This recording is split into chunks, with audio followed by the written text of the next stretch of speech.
غزوہ بدر ہم پڑھ رہے تھے اور مکہ میں شکست کی جو خبر پہنچی اور اس میں لوگوں کے اندر ایک پریشانی کی لہر دوڑ گئی، تو دوسری طرف مدینہ میں فتح کی خوشخبری پہنچی۔ ادھر فتح مکمل ہو چکی تھی اور نبی کریم صلی اللہ علیہ وآلہ وسلم نے اہل مدینہ کو جلد از جلد خوشخبری دینے کے لیے 2 قاصد روانہ فرمائے۔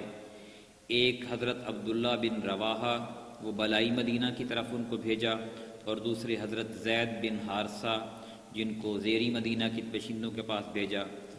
اس دوران یہودیوں اور منافقین نے جھوٹے پروپیگنڈے کر کے مدینے میں ہلچل بپا کر رکھی تھی، یہاں تک کہ یہ خبر بھی اڑا رکھی تھی کہ نبی قتل کر دیے گئے ہیں۔ چنانچہ جب ایک منافق نے حضرت زید بن حارثہ کو آپ صلی اللہ علیہ وسلم کی اونٹنی قصوہ پر سوار آتے دیکھا تو بول پڑا، واقعی محمد قتل ہو کر دیے گئے ہیں، دیکھو یہ تو انہی کی اونٹنی ہے، ہم اسے پہچانتے ہیں، اور یہ زید حارثہ ہیں، شکست کھا کر بھاگا ہے اور اس قدر مرعوب ہے کہ اس کی سمجھ میں نہیں آتا کہ کیا کہے۔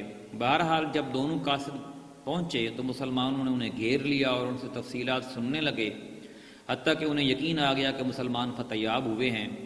اس کے بعد ہر طرف مسرت و شادمانی کی لہر دوڑ گئی اور مدینہ کے در و بام تحلیل و تکبیر کے نعروں سے گونج اٹھے، اور جو مسلمان مدینے میں رہ گئے تھے وہ رسول اللہ صلی اللہ علیہ وسلم کو اس فتح مبین کی مبارکباد دینے کے لیے بدر کے راستے پر نکل پڑے۔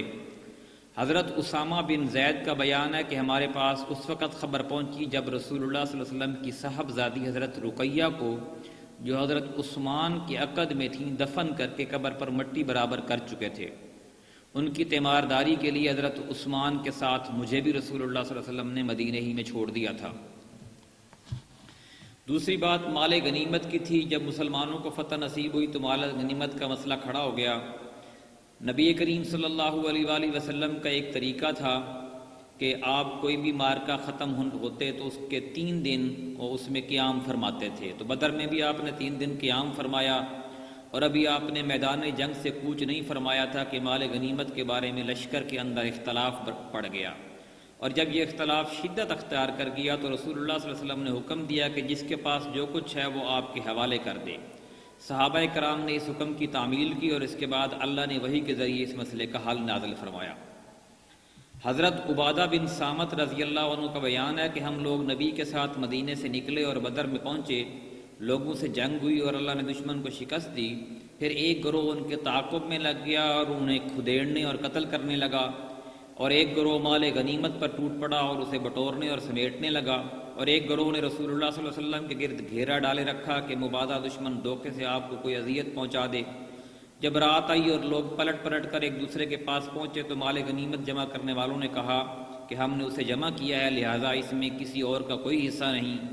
دشمن کا تعاقب کرنے والوں نے کہا تم لوگ ہم سے بڑھ کر اس کے حقدار نہیں، کیونکہ اس مال سے دشمن کو بھگانے اور دور رکھنے کا کام ہم نے کیا تھا۔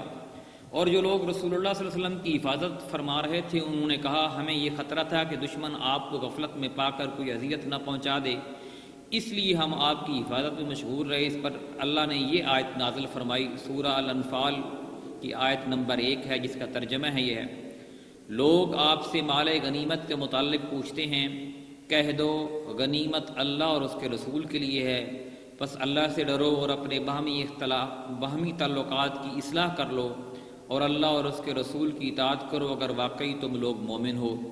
اس کے بعد رسول اللہ صلی اللہ علیہ وسلم نے اس مال غنیمت کو مسلمانوں کے درمیان تقسیم فرما دیا۔ صحابہ کرام کی یہ ایک عادت تھی کہ اگر کسی بات پہ اختلاف ان کے درمیان ہوتا تو جب نبی کریم صلی اللہ علیہ وسلم ان کو بلاتے تو وہ فوراً سارے اکٹھے ہو جاتے، اور آپ صلی اللہ علیہ وسلم جو فیصلہ فرماتے پھر اس میں چون و چرا نہ کرتے۔ یہی وجہ تھی کہ وہ تحریک کامیاب ہوئی اور تھوڑے ہی عرصے میں اس نے پوری دنیا کے اوپر اپنی دھاک بٹھا دی۔ رسول اللہ صلی اللہ علیہ وسلم 3 روز بدر میں قیام فرما کر مدینے کے لیے چل پڑے۔ آپ کے ہمراہ مشرکین قیدی بھی تھے اور مشرکین سے حاصل کیا ہوا مال غنیمت بھی تھا۔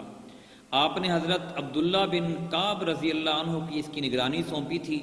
جب آپ وادی صفرا کے درے سے باہر نکلے تو درے اور نازیہ کے درمیان ایک ٹیلے پر پڑاؤ ڈالا اور وہیں 5واں حصہ علیحدہ کر کے باقی مال غنیمت مسلمانوں پر برابر تقسیم کر دیا۔ اور وادی صفرا میں آپ نے حکم صادر فرمایا کہ نضر بن حارث کو قتل کر دیا جائے۔ اس شخص نے جنگ بدر میں مشرکین کا پرچم اٹھا رکھا تھا اور یہ قریش کے اکابر مجرمین میں سے تھا۔ اسلام دشمنی اور رسول اللہ صلی اللہ علیہ وسلم کی اذا رسانی میں حد درجہ بڑھا ہوا تھا۔ آپ کے حکم پر حضرت علی رضی اللہ عنہ نے اس کی گردن مار دی۔ اس کے بعد جب آپ ارک الطبیہ پہنچے تو عقبہ بن ابی معیط کے قتل کا حکم صادر فرمایا۔ یہ شخص جس طرح رسول اللہ کو ایذا پہنچایا کرتا تھا، اس کا کچھ ذکر بھی ہم پہلے کر چکے ہیں، اور یہی شخص ہے جس نے رسول اللہ صلی اللہ علیہ وسلم کی پیٹھ پر نماز کی حالت میں اونٹ کی اوج ڈالی تھی، اور اسی شخص نے آپ کی گردن پر چادر لپیٹ کر آپ کو قتل کرنا چاہا تھا، اور اگر حضرت ابوبکر صدیق بر وقت نہ گئے ہوتے تو اس نے آپ کی دانست میں تو آپ کا گلا گھونٹ کر مار ہی ڈالا تھا۔ جب نبی صلی اللہ علیہ وسلم نے اس کے قتل کا حکم صادر فرمایا تو کہنے لگا، اے محمد بچوں کے لیے کون ہے؟ آپ نے فرمایا آگ۔ اس کے بعد حضرت عاصم بن ثابت، اور کہا جاتا ہے کہ حضرت علی رضی اللہ نے اس کی گردن مار دی۔ جنگی نقطہ نظر سے ان دونوں طاغوتوں کا قتل کیا جانا ضروری تھا، کیونکہ یہ صرف جنگی قیدی نہ تھے بلکہ جدید اصطلاح کے روح سے یہ جنگی مجرم بھی تھے۔ آگے نبی کریم صلی اللہ علیہ وآلہ وسلم کا سفر مدینہ کی طرف کیسے گزرتا ہے اور پھر قیدیوں کے ساتھ کیا سلوک ہوتا ہے، انشاءاللہ ہم کل پڑھیں گے۔